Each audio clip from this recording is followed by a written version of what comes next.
اعوذ باللہ من الشیطان الرجیم بسم اللہ الرحمن الرحیم قال یا ابلیس ما لک الا تکون مع الساجدین قال لم اکن لاسجد لبشر خلقته من صلصال من حمأ مسنون قال فاخرج منها فانک رجیم وان علیک اللعنۃ الی یوم الدین۔ آج شیطان کی اور اللہ تبارک و تعالیٰ کے درمیان جو گفتگو ہوئی ہے اس کو یہاں پہ بیان فرمایا گیا ہے۔ دیکھیں کل ہم نے پڑھا تھا کہ اللہ تعالیٰ نے ارشاد فرمایا کہ آدم علیہ السلام کو سجدہ کرو، سارے نے سجدہ کیا، بڑا مشہور واقعہ ہے۔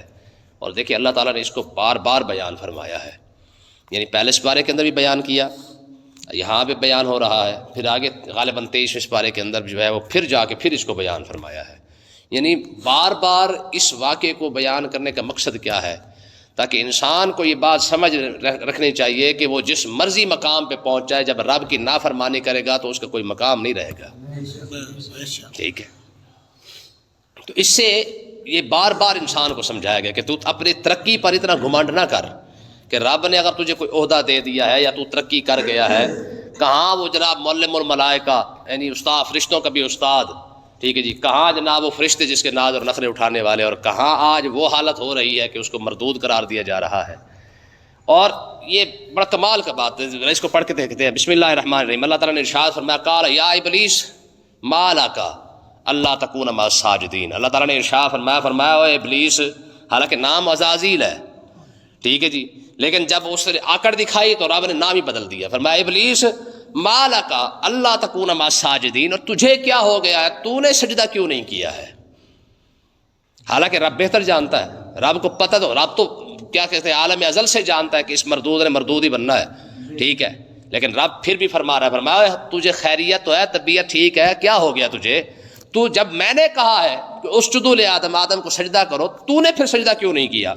قال لم اکن لاسجد لبشر، یار دیکھیں بڑے کے سامنے بھی کوئی ایسی آکڑ دکھاتا ہے، ٹھیک ہے جی، اب دیکھیں اس کی آکڑ دیکھیں اور اس کی چدراہٹ دیکھیں، کہنے لگا جی لم اکن لاسجد لبشر، مجھے تو یہ زیب ہی نہیں دیتا کہ میں کسی انسان کو سجدہ کروں، ٹھیک ہے جی، میں چودھری ٹائپ بندہ آگ سے پیدا ہوا، ٹھیک ہے، بندہ تو نہیں، چودھری ٹائپ میں شیطان ہوں، ٹھیک ہے، اور میں آگ سے پیدا ہوا ہوں، لبشر لاسجد لبشر، میں کسی مٹی کو بھی سجدہ کروں، بشر کو سجدہ کروں میں، اور وہ بھی کس کو؟ خلقتہ من صلصال من حمأ مسنون، اور میں اس کو سجدہ کروں جس کو تو نے جناب علیہ کے بدبودار گارے سے پیدا کیا ہے، ٹھیک ہے، جیسے کل ہم نے پڑھا تھا کہ آدم علیہ السلام کو پیدا کیسے کیا گیا، تو اس نے کہا جس کو تو نے مٹی سے بنایا ہے اس کو سجدہ کرنا، تو یہ تو بھائی مجھے زیب ہی نہیں دیتا، یہ تو میرے شیان شان ہی نہیں ہے، ہمارا تو لیول ہی کوئی نہیں کہ میں اس کو سجدہ کروں، ٹھیک ہے۔ جب اس نے یہ کہا نا، اب رب نے آگے کوئی دلیل نہیں دی ہے، رب نے اسے کوئی کلام نہیں کیا ہے، اب اللہ تعالیٰ نے پتہ کیا فرمایا؟ فرمایا قالا، رب نے فرمایا فاخرج منہا، نکل یہاں سے، ٹھیک ہے، اب کوئی دلیل نہیں، تو یہ ہر لفظ کے اندر ایک سبق ہے۔ اللہ تعالیٰ نے اب دیکھو بجائے رب نے اسے سمجھانے کے نہیں تو سجدہ کرے گا تو میں تجھے اور مقام دے دوں گا، یہ کر دوں گا، وہ کر دوں گا، نہ، جب اس نے کہا جی میرا لیول ہی نہیں کہ میں ان کو سجدہ کروں، تو رب نے فرمایا پھر تو اپنا لیول اپنے پاس رکھ لے، کہنے لگا جی لم اکن لاسجد، مجھے زیب ہی نہیں دیتا کہ میں سجدہ کروں، ٹھیک، اتنی آکڑ رب کے سامنے، دیکھیں نا رب اتنا کرم فرما رہا ہو، ظالم تجھے فرشتوں کا استاد بنا دیا ہے، تو جنت کے اندر آتا جاتا رہتا ہے، سارے فرشتے تیرا احترام کرتے ہیں، اور تو رب کے سامنے جس نے تجھے اتنا نوازا ہے اسی کو آکڑ دکھا رہا ہے، ٹھیک ہے، تو کیا اللہ تعالیٰ نے ارشاد فرمایا فاخرج منہا، پھر نکل اب یہاں سے، کیوں؟ فإنک رجیم، اب تو مردود ہے، اب تجھے رد کر دیا گیا ہے، اب تیری کوئی عبادت قبول نہیں، اب تیری کوئی بات قبول نہیں، اب تو جو مرضی کرتا پھر، ٹھیک ہے جی، فإنک رجیم، اب تجھے ہم نے مردود کر دیا ہے، اور بات صرف مردود تک نہیں رہی ہے، وإن علیک اللعنۃ، ہم نے تجھ پر لعنت ڈال دیا، کب تک؟ الی یوم الدین، قیامت کے دن تک، یعنی آج سے لے کر قیامت تک جتنے لوگ آئیں گے سارے کے سارے لعنت تجھ پر کریں گے، فرشتے بھی تجھ پر لعنت بھیجیں گے، نبی بھی تجھ پر لعنت بھیجیں گے، رب جب تجھ پر لعنت بھیج رہا ہے پیچھے بچ کون گیا؟ ساری مخلوق کے اندر سب سے بڑا لعنتی تو ہوگا، ٹھیک ہے، خالق بھی اور مخلوق بھی، دونوں جس پر لعنت بھیجیں گے وہ تو ذلیل ہے، ٹھیک ہے، فرمایا فاخرج منہا، اب نکل یہاں سے۔ جب اتنی بات ہوگی پھر بھی عقل ٹھکانے نہیں آئی ہے، پھر بھی اسے سمجھ نہیں آئی کہ میں کیا کر رہا ہوں، ٹھیک ہے جی، دیکھ لیں جب انسان کی عقل ماری جاتی ہے نا، گستاخی اتنا بڑا جرم ہے کہ اس نے آدم علیہ السلام کی گستاخی کی، رب نے اس کا عقل ہی ختم کر دیا کہ اسے سمجھ نہیں آئی کہ میں کیا کر رہا ہوں۔ یار یہاں سے دیکھو، جو آدم علیہ السلام کی گستاخی کرے رب اس کا عقل ہی بند کر دے، تو جو امام الانبیاء کی گستاخی کر رہا ہو اس کا کیا بنے گا؟ تو سب سے بڑی سزا یہی ہے کہ رب نے اس کے سوچنے کا جو مادہ تھا نا وہی ختم کر دیا۔ اسے سمجھ نہیں آئی کہ تو کس کے ساتھ بحث کر رہا ہے، کس کو سے جواب دے رہا ہے۔ بھائی یار نوکر ہو نا، مالک کو جواب دے تو مالک اس کو پسند نہیں کرتا، تو تیری جرأت اتنی کہ تو مجھے جواب دے رہا ہے، تو کیا کرتا ہے؟ گھر سے نکال دیتا ہے۔ اور تو ساری کائنات کے خالق کو جواب دے رہا ہے کہ نہیں جی ایسے نہیں تو ایسے ہے۔ تو آگے اللہ تعالیٰ نے کیا ارشاد فرمایا، جب رب نے اس کو لعنتی قرار دیا، اپنی بارگاہ سے بھی نکال دیا، اب دیکھیں عقل کیسی مارے گی۔ کہنے لگا اچھا قال رب فانظرنی الی یوم یبعثون، کہنے لگا اے میرے رب فانظرنی، تو نے مجھے لعنتی تو بنا ہی دیا ہے، اپنی بارگاہ سے نکال بھی دیا، مردود بھی بنا دیا ہے، پھر ایسے کر فانظرنی، پھر مجھے مہلت بھی عطا فرما، پھر مجھے مارنا نہیں، پھر مجھے زندگی بھی دے، طاقت بھی دے، قوت بھی دے، سب کچھ دے۔ پھر دیکھیں نا جی، آکڑ پہ آکڑ چیک کرے اس کی، بجائے معافی مانگ لے کہ مالک غلطی ہو گئی ہے، تو ناراض ہو گیا ہے، تو جلال میں آ گیا ہے، میں کرم فرما، میں معافی مانگتا ہوں، میں سجدہ کر لیتا ہوں۔ ہوتا ہے رقم نا یار کہ یار نہیں یار آپ غصے میں آ گیا، چلو میں معافی مانگ لیتا ہوں، ہوتا ہے کہ نہیں؟ اتنا تو کم سے کم کر لیتا کہ پروردگار مجھے نہیں پتا تھا کہ تو میں آدم کو سجدہ نہیں کر رہا، تو وہ اتنے جلال میں آ جائے گا اور مجھے اپنی بارگاہ سے نکال دے گا۔ تیری بارگاہ سے تو نہیں نکلنا نا، ایک سجدے کے 1000 سجدے کروا لے، ٹھیک ہے؟ اچھا پھر دیکھیں، میں کہنے لگا جی فانظرنی، مجھے مہلت دے دے، کب تک؟ الی یوم یبعثون، قیامت کے دن تک مہلت دے دے۔ کیا کروں گا میں؟ کہنے قال فانک من المنظرین الی یوم الوقت المعلوم، اس نے کہا جی مجھے مہلت دے، طاقت دے، قوت دے، سارا کچھ عطا فرما۔ تو اللہ نے کیا فرمایا؟ فرمایا فانک من المنظرین، جا ہم نے تجھے مہلت عطا فرما دی ہے۔ کیسی گفتگو ہو رہی ہے، کیسا کلام ہو رہا ہے۔ فرمایا جا پھر مزے کر، کیا کرے گا؟ زیادہ سے زیادہ کیا کرے گا؟ الی یوم الوقت المعلوم، تجھے قیامت تک ہم نے مہلت دے دی ہے، تیرے پاس طاقت بھی ہے، قوت بھی ہے، سب کچھ تیرے پاس ہے، جا جو کرنا جا کے کر لے۔ تو کہنے لگا قالا رب، اے میرے رب اغویتنی، مجھے تیری عزت کی قسم ہے میں ضرور بندے گمراہ کر دوں گا، جس کی وجہ سے مجھے مردود قرار دیا گیا ہے، جس کی وجہ سے تیری بارگاہ سے مجھے نکال دیا گیا ہے، ٹھیک ہے؟ تو ہوگا کیا؟ فرمایا کہنے لگا جی میں ضرور کیا کروں گا؟ تیرے بندے گمراہ کروں گا۔ اب میرا اگلا جو کام ہے، جو ٹارگٹ ہے وہ یہی ہوگا، ٹھیک ہے؟ کیا کروں گا؟ لأزینن لہم فی الارض، میں زمین میں جا کے جتنے بھی گندے اعمال ہیں ان کو اچھا کر کے لوگوں کو دکھاؤں گا۔ آج دیکھ لے وہی سارا کچھ ہو رہا ہے جو کچھ شیطان پہلے دن کر کے آیا تھا، ٹھیک ہے جی؟ رب نے کیوں بار بار فرمایا ان الشیطان لکم عدو مبین، یہ تمہارا کھلا دشمن ہے، یہ چیلنج کر کے آیا تھا کہ میں تیرے بندوں کو تیرے ساتھ نہیں رہنے دوں گا، ٹھیک ہے؟ اور یہ وہی کچھ کرے گا۔ اور پھر اگلے الفاظ دیکھیں، کہنے لگا جی لأزینن لہم فی الارض، میں زمین کے اندر جتنے بھی لوگ ہیں میں ان کے جو عمل بھی کرواؤں گا تو اچھا کر کے دکھاؤں گا۔ آج دیکھ لیں قیامت تک کے لیے شیطان جب بھی کسی کو برگلاتا ہے، میں آپ کو بار بار کہتا ہوں کہ وہ یہ نہیں کہتا کہ تو شراب پی لے، تو حرام کھا لے، تو یہ کر لے، تو وہ کر لے، نہ، بلکہ شیطان پہلے شراب کو اچھا کر کے دکھاتا ہے، پہلے سود کو اور حساب سے دکھاتا ہے۔ جب یہ سارا کچھ بنا کے انسان کے سامنے رکھتا ہے نا، پھر انسان کو امیدیں دلاتا ہے کہ خیر ہے، ان نال تو کچھ بھی نہیں ہوتا، ٹھیک ہے نا جی؟ آپ دیکھیں پھر اس کے چالیں، اس کے جو کیا کہتے ہیں، اس کی جو چالیں ہیں نا وہ اس سے بھی زیادہ خطرناک ہے، وہ حیران کن ہے۔ عالم ہوگا اس کو علم کی وجہ سے گمراہ کرے گا، جاہل ہوگا اسے خوشنما بنا دے گا کہ نہیں خیر ہے، آخری جناب ہے نا، مولوی کو دسی چنگے ہیں، ٹھیک ہے؟ حضور غوث اعظم رضی اللہ تعالیٰ عنہ، میں نے آپ کو بتایا تھا نا کہ آپ جا رہے تھے تو اوپر سے بادل ایک آ گیا، کہنے لگا جی عبد القادر میں نے تیری ہر عبادت قبول کر لی ہے، میں تیرا خدا ہوں، آج کے بعد تجھے عبادت کرنے کی ضرورت نہیں۔ تو آپ نے فوراً کہا لا حول ولا قوت الا باللہ۔ اچھا اب سمجھ تو آگے بات، تو اگلا وار دیکھیں، وار پر وار کیسے کرتا ہے۔ کہنے لگا عبد القادر تجھے تیرے علم نے بچا لیا ہے، آپ نے پھر لا حول ولا قوت الا باللہ پڑھا۔ میں ظالمہ، مجھے میرے علم نے نہیں، مجھے میرے رب نے بچایا ہے۔ اب کوئی اور ہوتا تو مار کھا جاتا نا یہاں پہ آ کے، ٹھیک ہے؟ یہیں پہ اس نے کہا پہلا وار آسان تھا، تو لوگوں نے کہا حضور آپ کو کیسے پتہ یہ شیطان ہے؟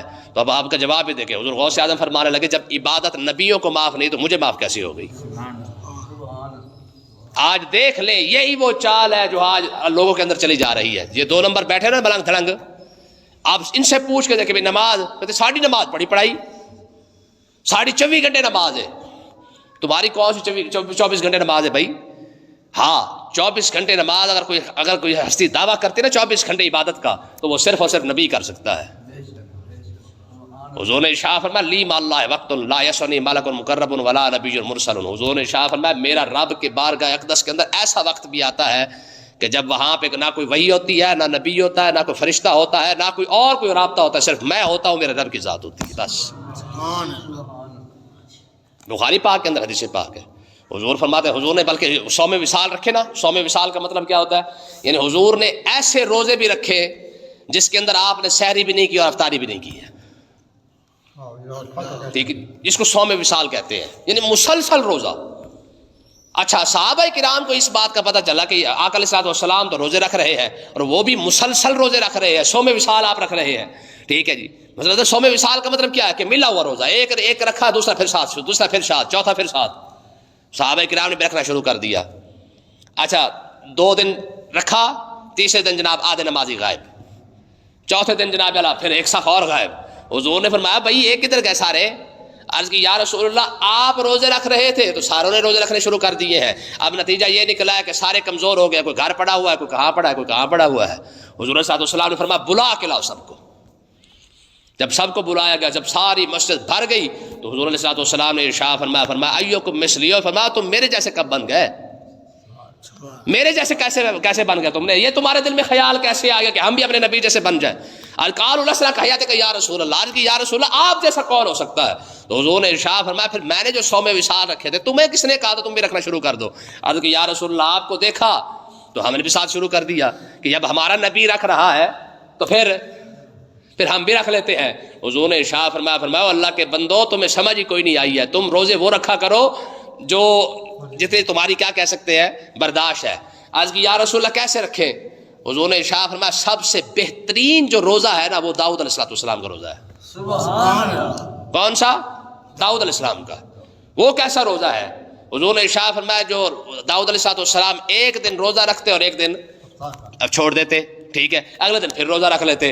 یا رسول اللہ آپ، حضور نے ارشاد فرمایا میری بات چھوڑو، ایوکم مثلی، تم میرے جیسے نہیں بن سکتے ہو. ہاں میرا رب تو وہ ہے ابھی تو عند ربی یطعمنی ویسقینی. حضور نے ارشاد فرمایا میری راتیں بھی رب کی بارگاہ میں گزرتی ہیں اور دن بھی رب کی بارگاہ میں گزرتا ہے اور میرا رب مجھے کھلا بھی دیتا ہے پلا بھی دیتا ہے.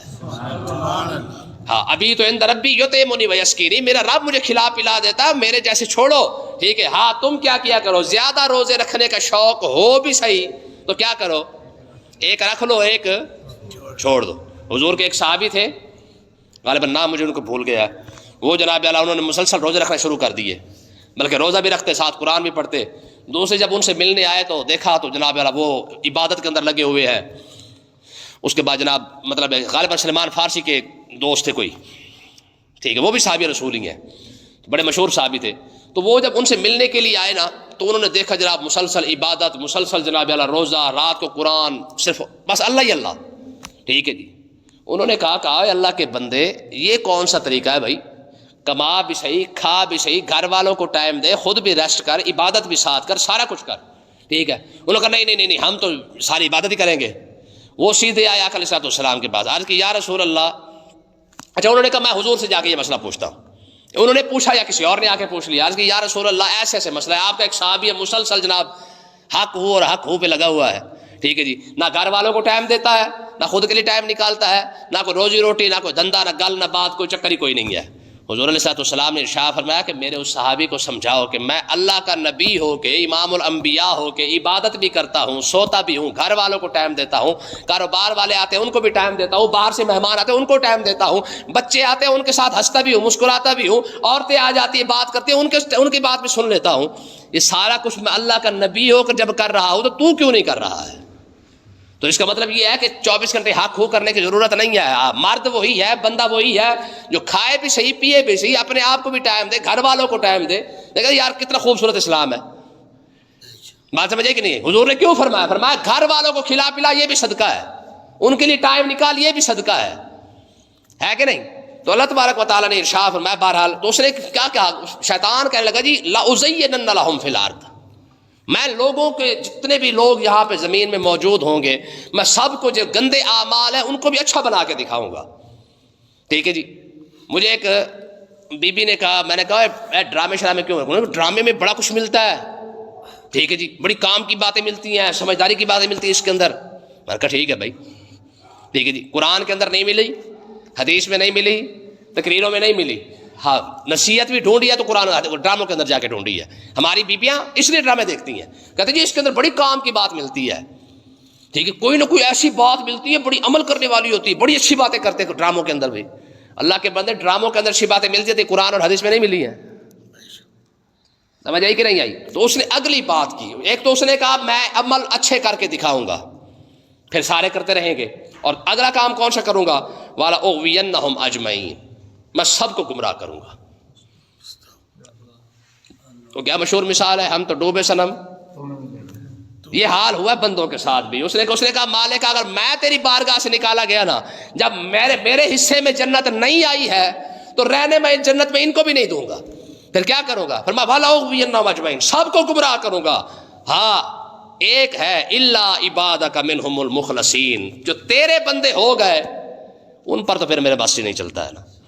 ہاں ان کے لیے تو میں کچھ نہیں کر سکتا، ان کی تو بات نہیں کرتا میں. جو تیرا بندہ ہوگا مخلصین، جو دین کے اندر مخلص ہو کے چل رہا ہوگا ان کی بات نہیں کرتا.